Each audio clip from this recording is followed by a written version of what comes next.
প্রিয় দর্শক, আজকের পর্বের আলোচ্য বিষয় হল মকর সংক্রান্তি বা পৌষ সংক্রান্তিতে যে আউনি বাউনি করা হয় সেটি আসলে কি, কেনই এই পৌষ পার্বণে আউনি বাউনি পালন করা হয়।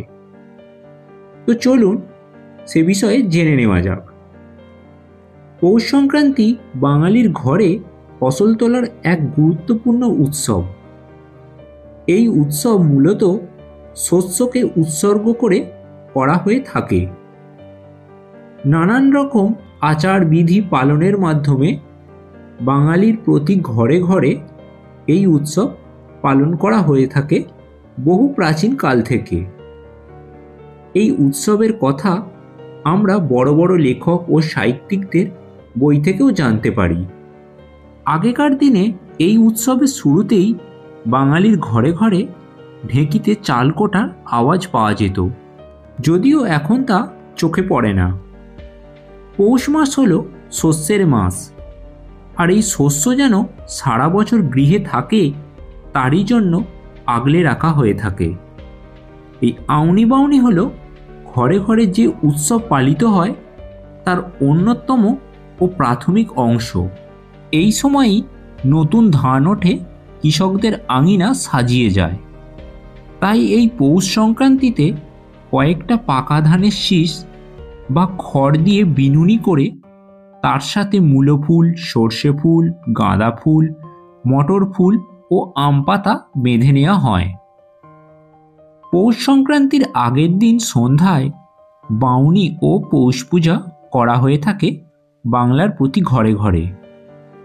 সন্ধ্যার সময় বাউনি ও পৌষ একসাথে পূজা করে বাউনিগুলি আগেকার দিনে ধানের গোলায়, ঢেঁকিতে, ধান ঝাড়ার মেশিনে, ঘরের চালায় গুঁজে রাখা হতো। এখনকার দিনেও রান্নাঘরে চালের হাঁড়িতে, লক্ষ্মী প্রতিমার আসনেতে, আলমারিতে ইত্যাদি জায়গায় বাউনিগুলি বাঁধা হয়। তবে এই বাউনি বাঁধার আগে মাটির সরাতে পিঠে ভাজতে হয়। পিঠে ভাজা হয়ে গেলে এই বাউনিগুলি বাঁধতে হয়। তার সাথে সাথে ছড়াও কাটতে হয় যে আউনি বাউনি 3 দিন পিঠে ভাত খাও, মকর সংক্রান্তিতে বৌঝিকে নিয়ে গঙ্গা স্নানে যাও। এই ছড়াটি 3 বার কেটে তবেই বাউনিটি বাঁধতে হয়। এই দিনে গঙ্গার মতো পবিত্র নদীতে স্নান করারও প্রথা রয়েছে। এমনকি এই দিনে জপ, তপ, স্নান ও দানেরও মাহাত্ম্য রয়েছে। পাশাপাশি পূর্বপুরুষদের উদ্দেশ্যে তর্পণ ও পিণ্ডদানও করা হয়ে থাকে এই দিনে।